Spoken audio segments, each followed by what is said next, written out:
हम सभी कितने भाग्यशाली हैं जो पिछले 2 पीढ़ियों के बाद हमें महाकुंभ मेला देखने को मिल रहा है।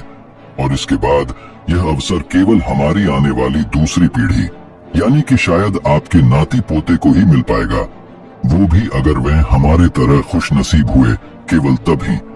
क्योंकि इस बार जो कुंभ मेला लग रहा है वह कोई आम मेला नहीं बल्कि 12 कुंभ मेलों के बाद होने वाला महाकुंभ मेला है। यह महाकुंभ मेला जो 144 सालों में केवल एक बार आता है और अगला महाकुंभ मेला साल 2169 में ही आयोजित होगा। तो अब जरा सोच के बताइए, इस समय हमसे ज्यादा भाग्यशाली और कौन होगा। इस दुर्लभ संयोग के बीच इस महाकुंभ मेले का आयोजन अत्यधिक भव्य तरीके से हो रहा है। प्रयागराज का दृश्य इतना विशाल और अद्वितीय है कि इसे मानव इतिहास का सबसे बड़ा आयोजन बताया जा रहा है। मकर संक्रांति के दिन हुए पहले स्नान में लगभग 35 करोड़ लोगों ने डुबकी लगाई। इसका मतलब यह है कि इस दिन प्रयागराज में इतने लोग थे जितने कभी भी दुनिया के इतिहास में किसी एक शहर में एक साथ नहीं थे। अगर हम कहें कि उतने लोग एक साथ मकर संक्रांति के दिन स्नान करने के लिए आए थे जितनी ऑस्ट्रेलिया की कुल आबादी है, तो यह कहने में कोई अतिशयोक्ति नहीं होगी। आप यह अनुमान भी नहीं लगा सकते हैं कि यह आयोजन कितना भव्य और विशाल है। हो सकता है कि अब भी कुछ लोगों के मन में शायद यह सवाल उठ रहा होगा कि इस महाकुंभ में आखिर ऐसा क्या खास है। तो दोस्तों, आपको मैं बता दूं, 45 दिनों तक चलने वाले इस महाकुंभ के लिए सरकार ने 7,500 करोड़ रुपए खर्च किए हैं। इस दौरान यहाँ जो व्यवस्था की गई है वह इतनी भव्य और अद्वितीय है कि अमेरिका, रूस, ब्रिटेन, जापान और अरब देशों की आंखें भी फटी की फटी रह गई हैं। वे समझ नहीं पा रहे हैं कि एक छोटा सा शहर करोड़ों लोगों के लिए ऐसी व्यवस्था कैसे कर सकता है।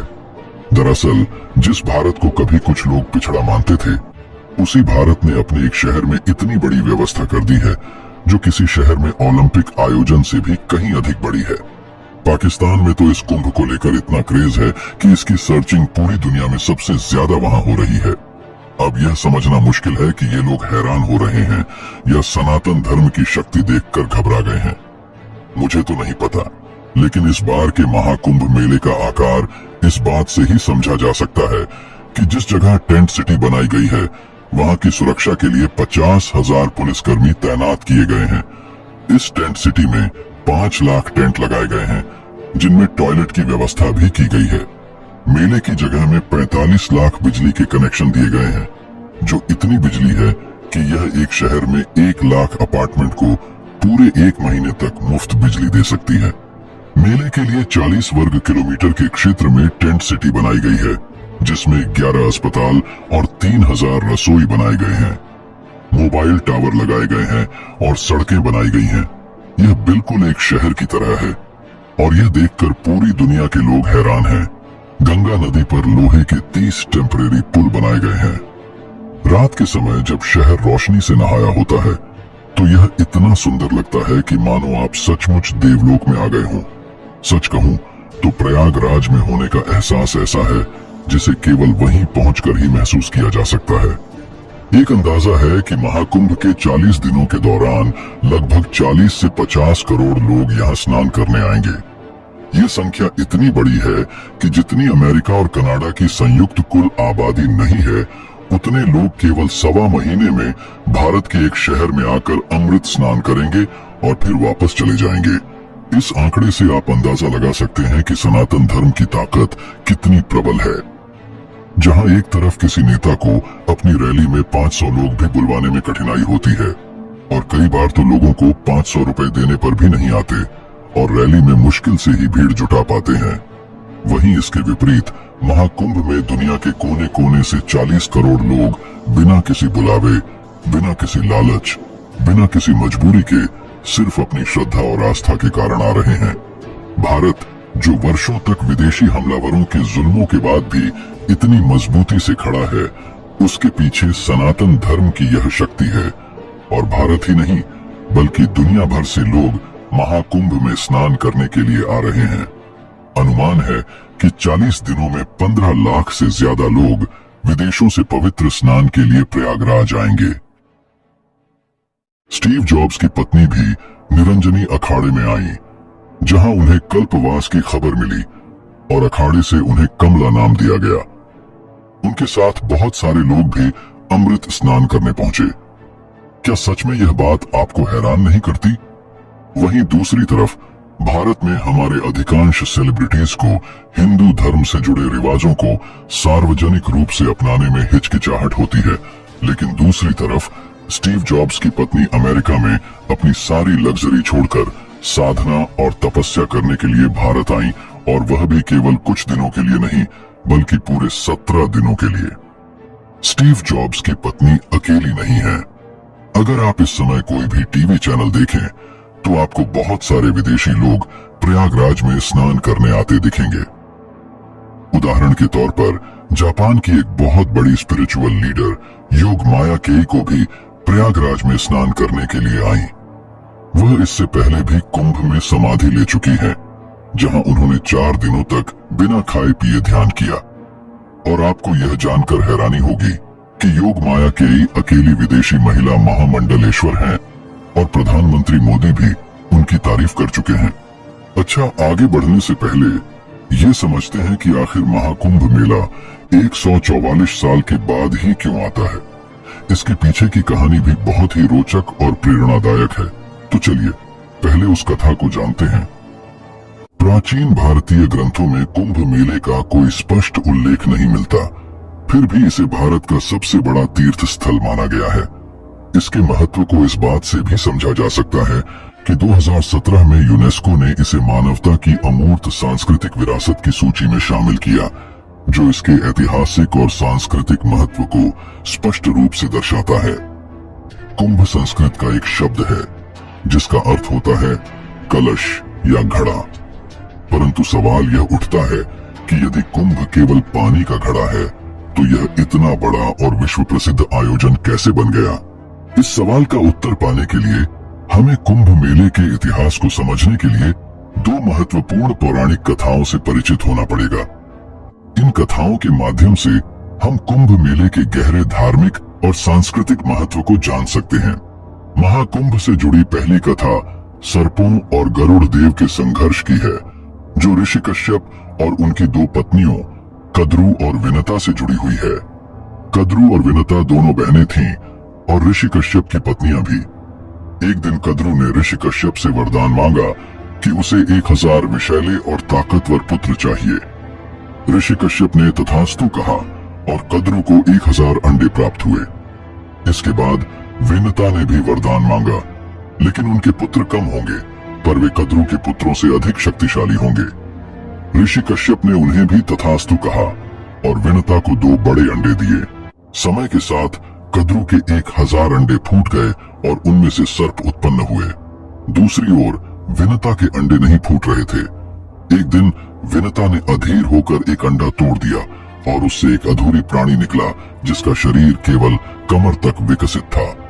वह क्रोधित होकर बोला, माँ, आपने मेरे साथ अन्याय किया, लेकिन कृपया दूसरे अंडे के साथ ऐसा मत कीजिएगा। यह प्राणी बाद में अरुण के नाम से प्रसिद्ध हुआ और सूर्यदेव के सारथी के रूप में उभरा। विनता और कद्रू के बीच एक और रोचक घटना घटित हुई। एक दिन दोनों ने सूर्यदेव के दिव्य सफेद घोड़े को देखा और एक शर्त लगा दी। विनता का दावा था कि घोड़ा पूरी तरह सफेद है, जबकि कद्रू ने कहा कि उसकी पूंछ काली है। यह शर्त प्रतिष्ठा की लड़ाई में बदल गई और तय हुआ कि हारने वाले को विजेता की दासी बनना पड़ेगा। कद्रू ने अपनी चालाकी से नागों को आदेश दिया कि वे घोड़े की पूंछ से चिपक जाएं ताकि वह काली दिखाई दे। नागों ने ऐसा किया और कद्रू ने शर्त जीत ली। परिणाम स्वरूप विनता को हार मानकर कद्रू और उनके नाग पुत्रों की दासी बनना पड़ा। कुछ समय बाद विनता के दूसरे अंडे से एक शक्तिशाली प्राणी प्रकट हुआ, जिसका चेहरा गरुड़ पक्षी जैसा और शरीर मनुष्य जैसा था। उसका नाम गरुड़ रखा गया। जब गरुड़ ने देखा कि उनकी मां विनता कद्रू और उनके नाग पुत्रों की दासी बन चुकी है, तो उन्होंने अपनी मां को मुक्त करने का संकल्प लिया। गरुड़ ने नागों से मां को मुक्त करने का उपाय पूछा। नागों ने कहा कि यदि वे वैकुंठ से अमृत कलश लाकर देंगे तो वे विनता को मुक्त कर देंगे। गरुड़ ने यह शर्त स्वीकार की और वैकुंठ पहुंचकर अमृत कलश प्राप्त किया। देवताओं ने उन्हें रोकने का प्रयास किया, लेकिन वे सफल नहीं हुए। विष्णु भगवान ने गरुड़ को रोककर पूछा कि वे अमृत कलश क्यों ले जा रहे हैं, जबकि वह स्वयं इसे ग्रहण नहीं कर रहे। गरुड़ ने अपनी मां की दास्तां की कहानी सुनाई। विष्णु जी ने कहा, यदि मैं तुम्हें यह अमृत कलश ले जाने दूं, तो तुम मेरे वाहन बनोगे। गरुड़ ने यह शर्त स्वीकार की और अमृत कलश को नागों तक पहुंचाया, लेकिन विष्णु जी ने अपनी मायावी शक्ति से अमृत कलश को गायब कर दिया। फिर भी गरुड़ ने अपनी मां को दास्ता से मुक्त कर लिया। इस पूरे घटनाक्रम के दौरान अमृत कलश से अमृत की कुछ बूंदें 4 स्थानों हरिद्वार, प्रयागराज, उज्जैन और नासिक पर गिरी। यही कारण है कि इन 4 पवित्र स्थलों पर कुंभ मेला आयोजित किया जाता है। इस प्रकार कुंभ मेला न केवल एक धार्मिक आयोजन है, बल्कि यह पौराणिक कथाओं, संस्कृति और आस्था का अद्भुत संगम है, जो प्रत्येक श्रद्धालु को इतिहास, विश्वास और प्राचीन परंपराओं से जोड़ता है।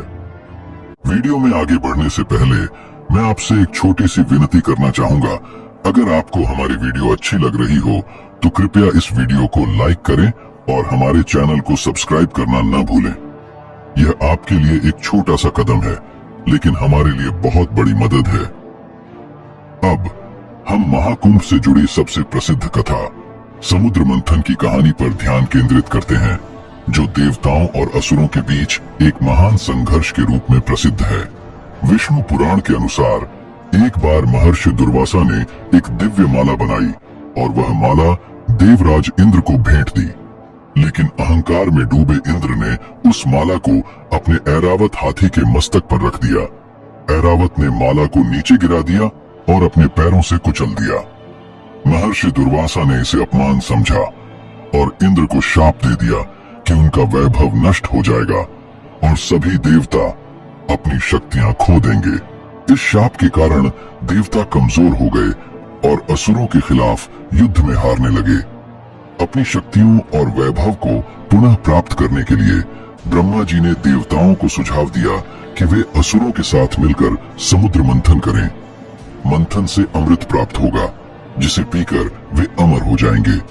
देवताओं ने असुरों के राजा बलि से इस योजना पर बातचीत की और बलि ने इसे स्वीकार कर लिया। मंथन के लिए वासुकी नाग को रस्सी के रूप में और मंदराचल पर्वत को मथानी के रूप में इस्तेमाल किया गया। सावन के महीने में समुद्र मंथन की शुरुआत हुई। मंथन के दौरान जैसे ही अमृत कलश प्राप्त हुआ, देवताओं और असुरों के बीच उसका अधिकार पाने के लिए संघर्ष शुरू हो गया। वामन पुराण के अनुसार आचार्य बृहस्पति ने इंद्र के पुत्र जयंत को संकेत दिया कि वह अमृत कलश को लेकर भाग जाए। दैत्यों ने जयंत का पीछा किया और यह पीछा 12 दिनों तक चला, जो पृथ्वी के 12 वर्षों के बराबर माना जाता है। इस संघर्ष के दौरान अमृत कलश से कुछ बूंदें 4 स्थानों हरिद्वार, प्रयागराज, उज्जैन और नासिक पर गिरी। ये वही 4 स्थान हैं जहां कुंभ मेले का आयोजन किया जाता है। लेकिन इस कहानी का सबसे दिलचस्प हिस्सा अभी बाकी है, जिसे जानना आपके लिए और भी रोमांचक होगा। इसलिए वीडियो को अंत तक देखें। श्रीमद् भागवत पुराण के अनुसार समुद्र मंथन से 14 रत्न निकले थे, जिनमें सबसे पहले हलाहल विष प्रकट हुआ, जिसे कालकूट विष भी कहा जाता है। यह विष इतना तीव्र था कि देवता और असुर दोनों इसकी तपिश से जलने लगे। भगवान शिव ने इसे अपनी कंठ में धारण किया, जिसके कारण उनका कंठ नीला हो गया और वे नीलकंठ के नाम से प्रसिद्ध हुए। इस विष को शांत करने के लिए देवता और असुर दोनों ने शिव जी पर शीतल जल चढ़ाया। यह परंपरा आज भी सावन के महीने में शिव जी के जलाभिषेक के रूप में निभाई जाती है। माना जाता है कि इस विष की कुछ बूंदें धरती पर गिरी। जिन घास की पत्तियों पर ये बूंदें गिरी, उन्हें सांपों ने चाट लिया, जिससे उनकी जीभ बीच से कट गई। साथ ही कुछ विष बिच्छू और अन्य विषैले जीवों ने ग्रहण किया, जिससे वे जहरीले हो गए। इसके बाद मंथन से कई और रत्न निकले। कामधेनु, कल्पवृक्ष, कौस्तुभमणि, उच्चैश्रवा, अशंभा अप्सरा, सुरा, शराब, मां लक्ष्मी, चंद्रमा, शारंग धनुष, भगवान धन्वंतरी, 5 जन्य शंख और अंत में अमृत कलश। अमृत कलश का महत्व सबसे अधिक था। इसके लिए देवताओं और असुरों के बीच युद्ध हुआ। भगवान विष्णु ने मोहिनी रूप धारण किया और अमृत को देवताओं के लिए सुरक्षित कर लिया। इस दौरान अमृत कलश से कुछ बूंदें फिर से धरती पर गिरीं। हरिद्वार, प्रयागराज, उज्जैन और नासिक वही 4 पवित्र स्थान हैं जहां ये बूंदें गिरीं। यही कारण है कि कुंभ मेले का आयोजन इन 4 स्थानों पर किया जाता है। प्रयागराज का त्रिवेणी संगम अत्यधिक धार्मिक, ऐतिहासिक और सांस्कृतिक महत्व रखता है, जहां गंगा, यमुना और अदृश्य सरस्वती नदियां मिलती हैं। हालांकि सरस्वती नदी आज दिखाई नहीं देती, लेकिन इसके अस्तित्व और महत्व के बारे में कई पुराणों और महाभारत में उल्लेख मिलता है। पुराणों के अनुसार सरस्वती नदी पहले स्वर्णभूमि से होकर बहती थी, जिसे बाद में सौराष्ट्र कहा गया था, और यह प्राचीन मारवाड़ तक फैली हुई थी। लेकिन जब इस क्षेत्र के लोग यवन संस्कृति को अपनाने लगे, तो सरस्वती नदी दुखी होकर ब्रह्मा जी की अनुमति से प्रयाग आकर वास करने लगी। इसके बाद सरस्वती नदी का क्षेत्र धीरे धीरे मरुस्थल में बदल गया, जिसे आज हम राजस्थान के नाम से पहचानते हैं। हाल ही में जैसलमेर के मोहनगढ़ क्षेत्र में खुदाई के दौरान अचानक पानी का सैलाब निकलने से यह चर्चा होने लगी कि यह प्राचीन सरस्वती नदी का प्रवाह हो सकता है। ऋग्वेद में सरस्वती को अनवक्वती कहा गया है और इसे जल और समृद्धि की देवी के रूप में पूजा गया था। यह नदी यमुना के पूर्व और सतलुज के पश्चिम से बहती थी। महाभारत के अनुसार सरस्वती नदी को विभिन्न नामों से जाना जाता था, जैसे प्लव, वेदवती और स्मृति।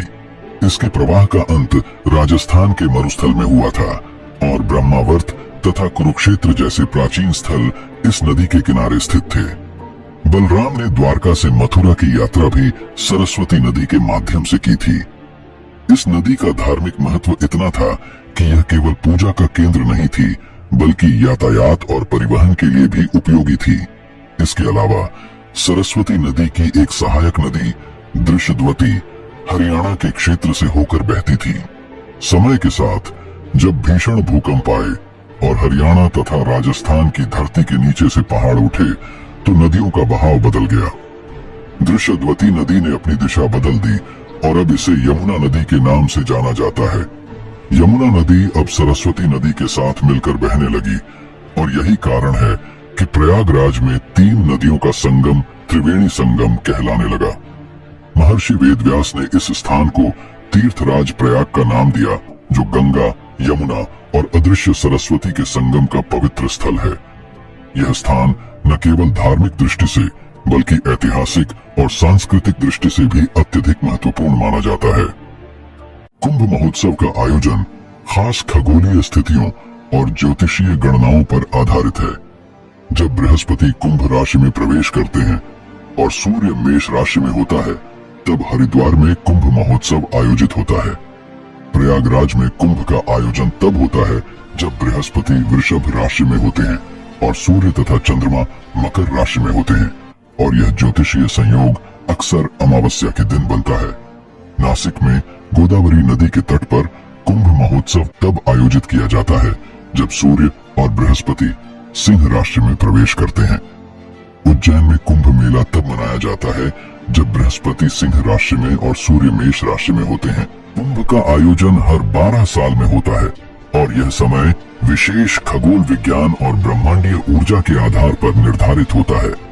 वेदों में बताए गए खगोल विज्ञान के अनुसार ब्रह्मांडीय ऊर्जा का एक चक्र हर 12 साल में विशेष रूप से सक्रिय होता है। इस दौरान बृहस्पति और सूर्य की खगोलीय स्थितियों के कारण यह ऊर्जा पृथ्वी के कुछ खास स्थानों पर केंद्रित होती है। इन स्थानों में विशेष धार्मिक महत्व होने के कारण कुंभ महोत्सव इन स्थानों पर बड़े धूमधाम से मनाया जाता है। यही कारण है कि कुंभ महोत्सव धार्मिक और आध्यात्मिक दृष्टि से इतना महत्वपूर्ण और पवित्र मेला बन गया है। इस प्रकार कुंभ पर्व केवल एक सांस्कृतिक और धार्मिक मेला नहीं है, बल्कि यह वेदों और खगोल शास्त्र के संयोजन से जुड़ी एक गहरी और दिव्य मान्यता का प्रतीक बन गया है, जो भारतीय समाज की आस्था और विश्वास का अभिन्न हिस्सा है। कुंभ मेला दुनिया के सबसे बड़े धार्मिक और सांस्कृतिक आयोजनों में से एक है, जिसकी भव्यता और विशालता आश्चर्यजनक है। इसका प्रभाव इतना गहरा है कि इसे अंतरिक्ष से भी देखा जा सकता है। 2019 में भारतीय अंतरिक्ष अनुसंधान संगठन इसरो ने अपने कार्टोसैट 2 उपग्रह के माध्यम से कुंभ मेले की कुछ अद्भुत तस्वीरें खींची थीं। इन तस्वीरों में त्रिवेणी संगम की पवित्रता और नया यमुना पुल की सुंदरता स्पष्ट रूप से देखी जा सकती थी। यह दृश्य न केवल भारतीय आस्था का प्रतीक है, बल्कि भारत की सांस्कृतिक और धार्मिक एकता की अनूठी झलक भी प्रस्तुत करता है। महाकुंभ का स्नान क्रम अत्यंत पवित्र और अनुशासित होता है। पहले नागा साधु संगम में स्नान करते हैं, उसके बाद संत समाज और फिर सामान्य गृहस्थ लोग स्नान करते हैं। नागा साधु भारतीय आध्यात्मिकता का एक रहस्यमय और रोचक पहलू है, जिनकी उपस्थिति अपने आप में एक अद्वितीय प्रतीक है। उनका भस्म से लिपटा शरीर, लंबी जटाएं और हाथ में कमंडल लिए हुए स्वरूप भारतीय संस्कृति और परंपरा को जीवंत रूप में दर्शाते हैं। ये साधु अपने पिंड दान को खुद करते हैं, जिसे बिजवान कहा जाता है। इनका जीवन एक रहस्य से भरपूर होता है और कुंभ के शाही स्नान के समय इनका उद्देश्य मोक्ष प्राप्त करना होता है, जो उनके जीवन का प्रमुख लक्ष्य होता है। इन साधुओं का जीवन बहुत साधारण और तपस्वी होता है। आम दिनों में यह साधु अपने रहन सहन और आहार के बारे में किसी को नहीं बताते। कुंभ के समय जब यह साधु गंगा में डुबकी लगाते हैं, तो यह न केवल एक धार्मिक क्रिया होती है, बल्कि यह उनके आध्यात्मिक उद्देश्य की प्राप्ति का प्रतीक भी है। सदियों से भारतीय संस्कृति और धर्म पर संकट के बादल मंडराते आए हैं, लेकिन कुंभ मेला हमेशा भारतीय आस्था और एकता का सबसे सशक्त प्रतीक बना रहा है। 14वीं से 16वीं शताब्दी का समय भारतीय इतिहास में एक अत्यंत चुनौतीपूर्ण दौर था, जब मुगल आक्रमणकारी भारत की संस्कृति और धर्म पर लगातार हमलावर हो रहे थे। इस कठिन समय में नागा साधुओं ने महत्वपूर्ण भूमिका निभाई और भारतीय धर्म और संस्कृति की रक्षा की। ये साधु केवल धार्मिक शास्त्रों में ही निपुण नहीं थे, बल्कि शस्त्र विद्या में भी माहिर थे। अपनी प्राचीन परंपराओं और संस्कृति की रक्षा के लिए ये साधु जीवन के अंतिम क्षण तक समर्पित रहने को तैयार रहते थे। 18वीं शताब्दी में अहमद शाह अब्दाली ने भारत पर कई बार आक्रमण किए, जिसमें 1757 का आक्रमण सबसे क्रूर था। दिल्ली पर कब्जे के बाद अब्दाली ने मथुरा, वृंदावन और गोकुल जैसे पवित्र स्थलों पर भी आक्रमण किया। इस संकटपूर्ण स्थिति में नागा साधुओं ने न केवल इन स्थलों की रक्षा की, बल्कि उन्होंने अपने अद्वितीय साहस और शक्ति का प्रदर्शन करते हुए अब्दाली की सेना से लोहा लिया। गोकुल की रक्षा करते हुए इन साधुओं ने अपनी वीरता का परिचय दिया और भारतीय संस्कृति की आस्था को बनाए रखा। इन घटनाओं के बाद हिंदू शासकों और नागा साधुओं के बीच एक समझौता हुआ, जिसके तहत नागा साधुओं को धर्म और राष्ट्र की रक्षा की जिम्मेदारी सौंपी गई। इस समझौते के तहत शाही स्नान की परंपरा शुरू की गई और तब से कुंभ के पवित्र स्नान का पहला अधिकार हमेशा नागा साधुओं को दिया गया। नागा साधुओं के सैन्य पंथ का हिस्सा होने के कारण इन साधुओं को त्रिशूल, तलवार, शंख और चिलम जैसी सैन्य वस्तुएं दी जाती हैं, जो उनकी परंपरा और सैन्य दर्जे को दर्शाती हैं। हालांकि इस परंपरा में विवाद भी हुए। 1360 में महानिर्वाणी अखाड़े और रामानंद वैष्णव अखाड़े के बीच खूनी संघर्ष हुआ था। 1710 में शैव और वैष्णव साधुओं के बीच शाही स्नान को लेकर भयंकर लड़ाई छिड़ गई। इन विवादों को रोकने के लिए अंग्रेजों ने अखाड़ों के स्नान का क्रम तय किया, जो आज भी कुंभ मेले की परंपरा का हिस्सा है। महाकुंभ में पहले नागा साधु शाही स्नान करते हैं, इसके बाद संत समाज स्नान करते हैं और अंत में गृहस्थ लोग संगम में स्नान के लिए उतरते हैं। नागा साधु अपने आप में एक चलती फिरती सेना की तरह होते हैं, जो भगवान शिव के प्रति अगाध भक्ति और समर्पण रखते हैं। इन साधुओं की दीक्षा प्रक्रिया केवल कुंभ के दौरान होती है और स्थान विशेष के आधार पर इन्हें अलग अलग नाम दिए जाते हैं, जैसे प्रयागराज के नागा, उज्जैन के खूनी नागा, हरिद्वार के बर्फानी नागा और नासिक के खिचड़िया नागा। नागा जनजाति की उत्पत्ति भारत के उत्तर पूर्वी राज्य नागालैंड से मानी जाती है, जहां नागा शब्द का अर्थ है पहाड़ और कछारी भाषा में इसे युवक बहादुर लड़ाकू कहा जाता है। इनकी परंपरा और संघर्ष की कहानी भारतीय इतिहास के एक गौरवपूर्ण अध्याय के रूप में दर्ज है। नागा साधुओं का जीवन पूरी तरह से रहस्यमय और अनूठा है और उनकी परंपराएं, उनकी तपस्या और उनका समाज में स्थान भारत की आध्यात्मिकता और संस्कृति का अनमोल हिस्सा है। कहने में कोई हर्ज नहीं है कि नागा साधु आज भी इस देश में करोड़ों लोगों के लिए एक रहस्य बने हुए हैं। लोग नहीं जानते कि ये लोग सिर्फ कुंभ के समय ही क्यों नजर आते हैं और कुंभ के बाद ये कहां चले जाते हैं। तो आइए हम आपको नागा साधुओं से जुड़ी कुछ खास बातें बताते हैं। नागा साधु शब्द के बारे में 2-3 मान्यताएं हैं। पहली मान्यता यह है कि नागा शब्द का संस्कृत में अर्थ होता है पहाड़ या पहाड़ जैसा तना हुआ। नागा साधु जो सनातन धर्म की रक्षा के लिए पहाड़ जैसे मजबूत और स्थिर होते हैं, उनके इस गुण से यह शब्द आया है। दूसरी मान्यता यह है कि कछारी भाषा में नागा का मतलब होता है युवा सैनिक। नागा साधु वास्तव में बड़े योद्धा होते हैं। कहते हैं कि जब आदि शंकराचार्य जी ने मठों की स्थापना की थी तो मठों की रक्षा के लिए उन्होंने नागा साधुओं की एक सेना बनाई थी। कुछ लोग तो इन्हें दुनिया के सबसे पुराने योद्धा भी मानते हैं और इन्हें सिंधु घाटी की सभ्यता से भी पुराना बताया जाता है। आज भारत में लगभग 4 लाख नागा साधु हैं जो किसी भी समय देश की रक्षा के लिए तैयार हो सकते हैं। यह संख्या कई देशों की फौज से भी बड़ी है। भारत में 13 अखाड़े हैं जहां 18 साल से ऊपर का कोई भी व्यक्ति नागा साधु बन सकता है। इसके लिए उसे 6 महीने की कठिन तपस्या और परीक्षा देनी पड़ती है। वह सिर्फ गेरुआ वस्त्र पहन सकते हैं और अपने शरीर पर भस्म रगड़ते हैं, जो यह दर्शाता है कि उन्होंने खुद को राख की तरह समाप्त कर दिया है और मृत्यु को जीत लिया है। एक नागा साधु केवल भिक्षा मांगकर अपना भोजन प्राप्त करता है। वह एक दिन में केवल 7 स्थानों से भिक्षा मांग सकता है। अगर 7 स्थानों से भी भोजन नहीं मिलता तो उसे भूखा ही सोना पड़ता है। आपने यह नोट किया होगा कि प्रयागराज में गंगा नदी के किनारे इस समय इतनी भीषण ठंड है, फिर भी ये नागा साधु बिना किसी वस्त्र के आराम से अपनी मस्ती में रहते हैं।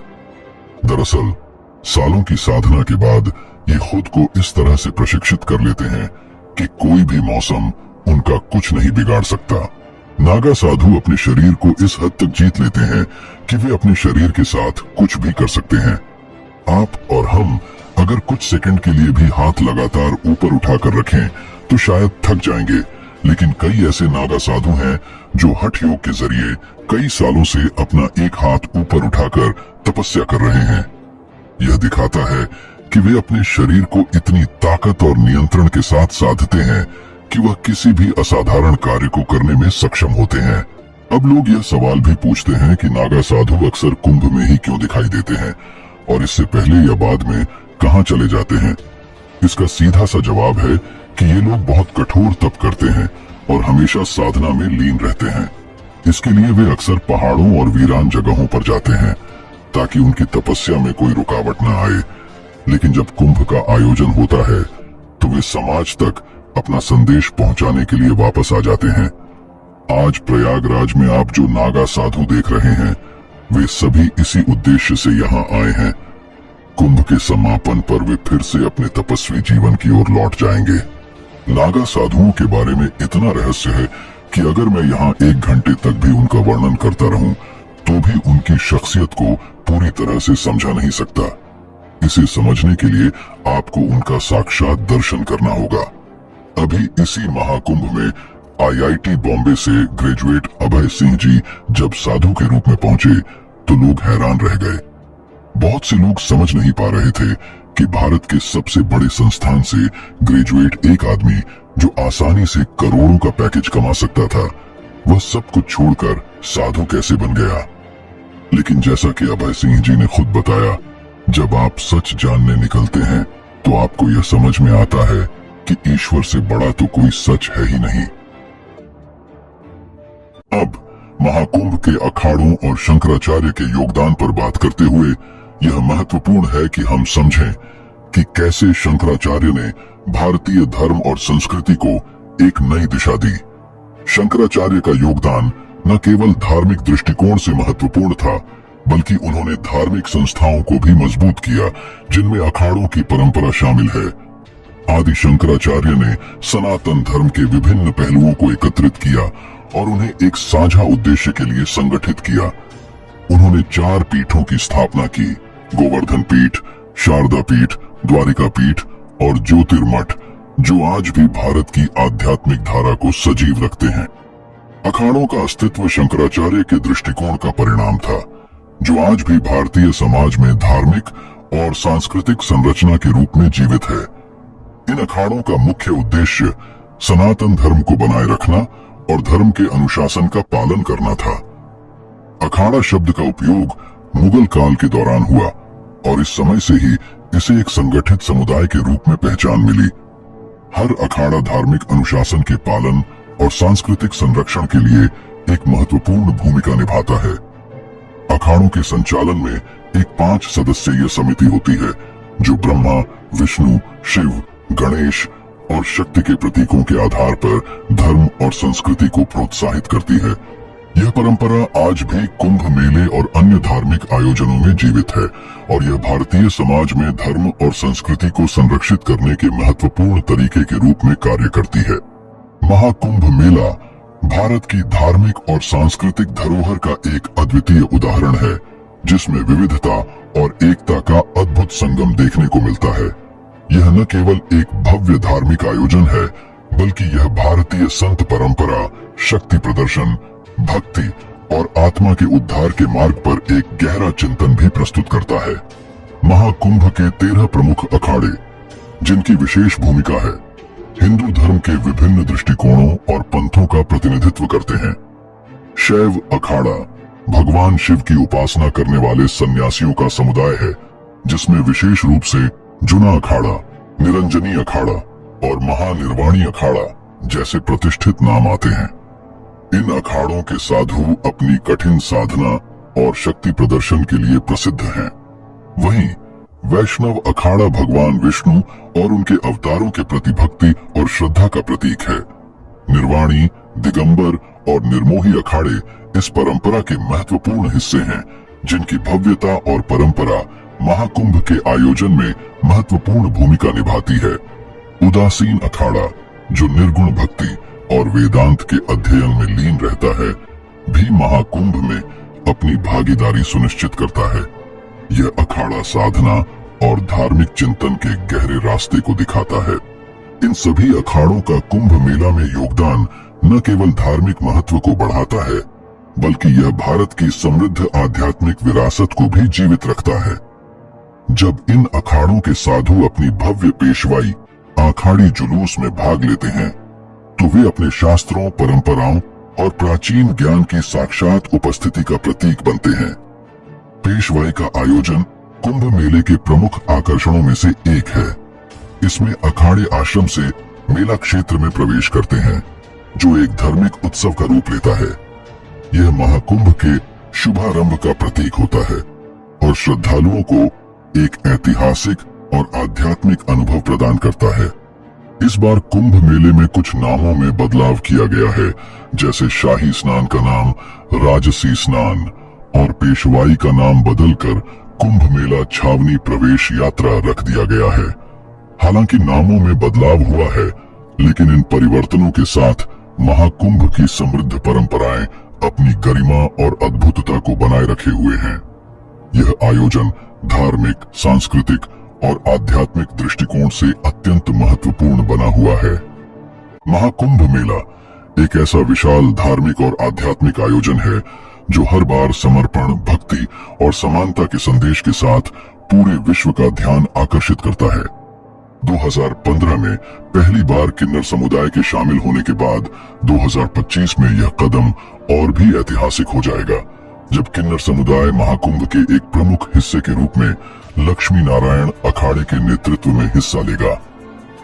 यह पहल न केवल महाकुंभ के धार्मिक महत्व को बढ़ाती है, बल्कि समाज में समानता का संदेश भी देती है, जिससे यह सुनिश्चित होता है कि कोई भी व्यक्ति या समुदाय भेदभाव का शिकार नहीं होता। अर्धनारीश्वर धाम के नाम से किन्नर समुदाय के लिए एक विशेष शिविर का आयोजन किया जाएगा, जो उनके धार्मिक आस्था और सम्मान का केंद्र बनेगा। यह शिविर किन्नरों को धर्म और समाज के साथ जोड़ने का एक कदम होगा, ताकि उन्हें वह सम्मान मिले जो उन्हें हमेशा से मिलना चाहिए था। महाकुंभ 2025 का आयोजन न केवल आध्यात्मिक दृष्टि से महत्वपूर्ण होगा, बल्कि यह सामाजिक समानता की दिशा में भी एक बड़ा कदम साबित होगा। महाकुंभ में शाही स्नान की परंपरा सदियों पुरानी है, जो एक पवित्र और अद्वितीय अनुभव है। शाही स्नान का विश्वास है कि इससे मनुष्य के सारे पाप धुल जाते हैं और उसे मोक्ष की प्राप्ति होती है। इस बार महाकुंभ 2025 में 13 जनवरी को पौष पूर्णिमा से शुरुआत होगी और इसके बाद मकर संक्रांति, मौनी अमावस्या, बसंत पंचमी, माघी पूर्णिमा और महाशिवरात्रि जैसे महत्वपूर्ण पर्व मनाए जाएंगे। इन पर्वों के दौरान करीब 40 करोड़ श्रद्धालुओं के शामिल होने की संभावना है, जो इस आयोजन को एक भव्य और दिव्य अनुभव बनाएंगे। सुबह के 4 बजे से ही गंगा की लहरें और ठंडी हवाएं मानो स्वर्ग से आई देवताओं के स्वागत का इंतजार कर रही हों। इस अद्भुत दृश्य के बीच सबसे पहले नागा साधु अपनी भभूत, पारंपरिक अस्त्र शस्त्र और अनंत भक्ति के साथ घाट की ओर बढ़ते हैं, जहां वे शाही स्नान का शुभारंभ करते हैं। उनके बाद ही अन्य श्रद्धालुओं को पवित्र गंगा में स्नान करने की अनुमति मिलती है। इस दृश्य की छठा और महाकुंभ का धार्मिक माहौल केवल यहीं इस महान आयोजन में ही देखने को मिलता है।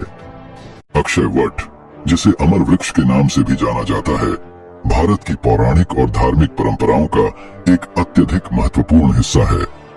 यह वृक्ष प्रयागराज के पातालपुरी मंदिर में स्थित है, जो मुगल सम्राट अकबर के किले के अंदर स्थित है और इसे प्राचीन मंदिरों में एक प्रमुख स्थान प्राप्त है। अक्षय वट का विशेष महत्व है क्योंकि इसे कभी नष्ट नहीं होने वाला वृक्ष माना जाता है। पौराणिक कथाओं के अनुसार यह वृक्ष प्रलय के समय भी हरा भरा रहेगा और इसे माता सीता ने आशीर्वाद दिया था कि जब सब कुछ समाप्त हो जाएगा तब भी यह वृक्ष अस्तित्व में रहेगा। श्री कृष्ण के बाल रूप में इसी वृक्ष के नीचे शयन करने का उल्लेख भी मिलता है, जिससे इसकी धार्मिक महिमा और भी बढ़ जाती है। कालिदास के रघुवंश और चीनी यात्री वेणसांग के यात्रा विवरण में भी अक्षय वट का उल्लेख हुआ है। वेणसांग ने लिखा कि प्रयागराज में एक देव मंदिर के आंगन में विशाल वट वृक्ष था, जिसकी शाखाएं और पत्तियां दूर दूर तक फैली हुई थीं। मुगल सम्राट अकबर के शासनकाल के दौरान इस परंपरा में बदलाव आया। पहले मोक्ष प्राप्ति के लिए श्रद्धालु इस वृक्ष की ऊंची डालों से कूद जाते थे, लेकिन मुगल शासन ने इस परंपरा को समाप्त कर दिया और अक्षय वट के दर्शन पर भी प्रतिबंध लगा दिया। इसके बावजूद अक्षय वट को धार्मिक और ऐतिहासिक दृष्टि से अत्यधिक पूज्य माना जाता है। इस वृक्ष के नीचे से अदृश्य सरस्वती नदी बहने की मान्यता भी है, जो इसकी दिव्यता को और अधिक बढ़ाती है। अक्षय वट का दर्शन और पूजन करने से श्रद्धालुओं की विभिन्न मनोकामनाएं पूरी होती हैं, जिनमें वंश वृद्धि और धन धान्य की संपन्नता शामिल है। संगम स्नान के बाद इसे पूजने से जीवन की समृद्धि और सुख शांति प्राप्त होती है और यह माना जाता है कि अक्षय वट की पूजा से जीवन के सभी कष्ट समाप्त हो जाते हैं। महाकुंभ की वीडियो में यदि आप इस गौरवशाली आयोजन और इसके ऐतिहासिक पहलुओं के बारे में और अधिक जानना चाहते हैं, तो कृपया अपनी प्रतिक्रिया कमेंट्स में जरूर साझा करें और हमारे चैनल को सब्सक्राइब करना न भूलें। इससे हम आपको और बेहतरीन सामग्री प्रस्तुत कर पाएंगे और इस अद्भुत धार्मिक यात्रा को साझा करने की प्रेरणा मिलती रहेगी। 1954 में भारत के पहले राष्ट्रपति डॉक्टर राजेंद्र प्रसाद द्वारा प्रयागराज में कुंभ मेला के दौरान कल्पवास करना एक ऐतिहासिक घटना थी। उनके लिए विशेष रूप से किले की छत पर एक कैंप स्थापित किया गया था, जिसे आज प्रेसिडेंट व्यू के नाम से जाना जाता है। यह घटना महाकुंभ के इतिहास में एक महत्वपूर्ण मोड़ के रूप में दर्ज हुई और इसके जरिए कल्पवास के महत्व को भी विस्तृत रूप से समझा गया। कल्पवास एक अत्यंत कठिन और तपस्वी साधना है, जिसे विशेष रूप से महाकुंभ के समय बड़े श्रद्धा और समर्पण के साथ किया जाता है। धार्मिक मान्यताओं के अनुसार जब सूर्य मकर राशि में प्रवेश करते हैं, तब प्रयागराज में कल्पवास का शुभारंभ होता है और इस समय किए गए तप का पुण्य असाधारण माना जाता है। शास्त्रों में विशेष रूप से रामचरितमानस और महाभारत में कल्पवास की महिमा का विस्तृत उल्लेख है। कल्पवास के दौरान व्यक्ति को अपनी इच्छाओं पर नियंत्रण रखना होता है। यह साधना 1 महीने तक चलती है और इस दौरान व्यक्ति को कठिन नियमों का पालन करना होता है, जैसे जमीन पर सोना, एक समय का भोजन करना और दिन में 3 बार गंगा स्नान करना। इसके साथ ही कल्पवासी को पीले और सफेद कपड़े पहनने का विशेष महत्व है। वे पहले दिन अपने टेंट के पास जौ के बीज बोते हैं और तुलसी का पौधा लगाते हैं। इन पौधों को नियमित रूप से गंगा जल से सींचते हैं और माह के अंत में जौ के पौधों को गंगा में प्रवाहित कर दिया जाता है, जो इस साधना की समाप्ति का प्रतीक होता है। कल्पवास के इस कठिन साधना का उद्देश्य व्यक्ति को मोक्ष की प्राप्ति और एक उच्च जन्म की प्राप्ति का संकल्प दिलाना है। यह धार्मिक अनुष्ठान न केवल भक्ति और आस्था का प्रतीक है, बल्कि यह जीवन के उच्चतम लक्ष्य की ओर एक महत्वपूर्ण कदम है। महाकुंभ 2025 एक बार फिर इस आस्था और परंपरा के महासंगम का साक्षी बनेगा और इसके माध्यम से इतिहास के पन्नों में एक और महत्वपूर्ण अध्याय जुड़ने की संभावना है। कुंभ मेला भारतीय धर्म और संस्कृति का एक अत्यधिक महत्वपूर्ण और भव्य आयोजन है, जो 4 प्रमुख स्थलों पर आयोजित होता है। यह आयोजन न केवल धार्मिक दृष्टि से बल्कि सांस्कृतिक और सामाजिक दृष्टि से भी महत्वपूर्ण है। कुंभ मेलों के प्रकारों के बारे में जानना भी रोचक है, क्योंकि यह उनके महत्व और आयोजन के समय काल को स्पष्ट करता है, जिसमें सबसे पहला है महाकुंभ मेला, जो सबसे महत्वपूर्ण और प्रतिष्ठित मेला है और यह 144 वर्षों में केवल एक ही बार आयोजित होता है। यह आयोजन तब होता है जब 12 पूर्ण कुंभ मेला पूरी हो जाते हैं और इस समय पर प्रयागराज में त्रिवेणी संगम के तट पर महाकुंभ का आयोजन किया जाता है।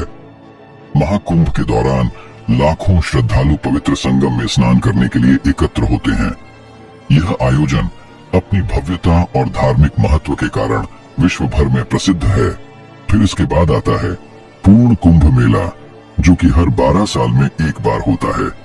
यह मेला 4 प्रमुख पवित्र स्थलों पर आयोजित किया जाता है: प्रयागराज, हरिद्वार, नासिक और उज्जैन। इस दौरान श्रद्धालु इन पवित्र नदियों में स्नान करते हैं और इसे मोक्ष की प्राप्ति के लिए महत्वपूर्ण माना जाता है। पूर्ण कुंभ के आयोजन का समय और स्थान भारतीय धार्मिक परंपरा में अत्यधिक सम्मानित है।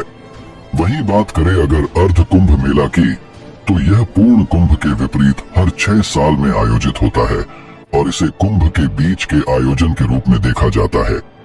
यह मेला केवल 2 स्थानों प्रयागराज और हरिद्वार में आयोजित होता है। अर्ध का अर्थ होता है आधा, इसलिए इसे एक प्रकार से कुंभ मेला का मध्यवर्ती आयोजन माना जाता है। इस मेले में भी श्रद्धालु पवित्र नदियों में स्नान करते हैं और यह धार्मिक क्रियाओं के संदर्भ में विशेष महत्व रखता है। और सबसे आखिरी मेला, जिसे कुंभ मेला के नाम से जाना जाता है, यह आयोजन भारत के 4 प्रमुख स्थलों हरिद्वार, नासिक, उज्जैन और प्रयागराज में होता है। इस दौरान श्रद्धालु पवित्र नदियों में आस्था की डुबकी लगाते हैं, खासकर प्रयागराज में संगम स्थल पर। यह मेला धार्मिक और सांस्कृतिक दृष्टि से अत्यंत महत्वपूर्ण है और प्रत्येक स्थल पर होने वाला कुंभ मेला अपने विशेष रीति रिवाजों और परंपराओं के लिए जाना जाता है। इन 4 प्रकारों के आयोजनों के माध्यम से कुंभ मेला भारतीय धार्मिकता, संस्कृति और समाज के अद्वितीय प्रतीक के रूप में स्थापित है। हर मेला अपनी विशेषताएं और महत्व रखता है, जो श्रद्धालुओं को आत्मिक शांति, मोक्ष और आस्था की प्राप्ति के रास्ते पर अग्रसर करता है। कुंभ मेला न केवल एक धार्मिक और सांस्कृतिक आयोजन है, बल्कि यह सरकार के लिए एक महत्वपूर्ण आर्थिक और पर्यटन आधारित अवसर भी है। समय के साथ इसके बजट और आय में उल्लेखनीय वृद्धि हुई है, जो इसके बढ़ते महत्व और वैश्विक पैमाने को दर्शाता है। साल 1882 में कुंभ मेला आयोजित करने पर 20,288 रुपए खर्च किए गए थे और मेले से सरकार को 50,000 रुपये का आय लाभ हुआ था, जब करीब 8 लाख श्रद्धालुओं ने स्नान किया था और भारत की जनसंख्या लगभग 22.5 करोड़ थी। वहीं साल 1894 के कुंभ मेले में 10 लाख श्रद्धालुओं ने भाग लिया और इसमें 59,427 रुपए का खर्च आया था, जो आज के हिसाब से करीब 10 करोड़ 50 लाख रुपए के बराबर है। फिर साल 1906 में श्रद्धालुओं की संख्या 25 लाख हो गई थी और आयोजन पर 90,000 रुपए खर्च हुए, जो आज के हिसाब से लगभग 13 करोड़ 50 लाख के बराबर होते हैं। वहीं 1918 में महाकुंभ में श्रद्धालुओं की संख्या 30 लाख हो गई और आयोजन पर 1,37,000 रुपए खर्च हुए, जो आज के हिसाब से लगभग 16 करोड़ 44 लाख के बराबर हैं। और अगर बात करें महाकुंभ 2025 की, तो इसके लिए उत्तर प्रदेश सरकार ने 7,500 करोड़ का बजट निर्धारित किया है, जो 2019 में हुए कुंभ के बजट से कहीं अधिक है और अनुमानित है कि इस आयोजन से Rs 2 लाख करोड़ की रेवेन्यू जनरेट हो सकती है। महाकुंभ में बड़ी संख्या में विदेशी नागरिक भी भाग लेंगे और राज्य सरकार ने उनकी ठहरने और सुविधाओं का विशेष ध्यान रखा है। यह आयोजन न केवल भारत के लिए बल्कि विदेशों से भी आकर्षण का केंद्र बन चुका है। महाकुंभ का आयोजन 13 जनवरी से 26 फरवरी तक यानी 45 दिनों के लिए होगा और इस दौरान श्रद्धालु त्रिवेणी संगम पर शाही स्नान के लिए ठंड और भारी भीड़ के बावजूद अपनी आस्था को प्रकट करते हैं। इस प्रकार महाकुंभ एक धार्मिक आयोजन से कहीं बढ़कर एक विशाल पर्यटन, आर्थिक और सांस्कृतिक उन्नति का प्रतीक बन चुका है। तो दोस्तों, ये था महाकुंभ का डिटेल्ड वीडियो। उम्मीद है आपको वीडियो के माध्यम से कई सवालों के जवाब मिल गए होंगे और बहुत कुछ नया जानने को मिला होगा। अगर आपको हमारी वीडियो अच्छी लगी हो तो वीडियो को लाइक कर और लोगों तक भी शेयर कर दे। वहीं अगर आपने अभी तक चैनल सब्सक्राइब नहीं किया है तो चैनल को सब्सक्राइब कर हमें सपोर्ट करें। धन्यवाद।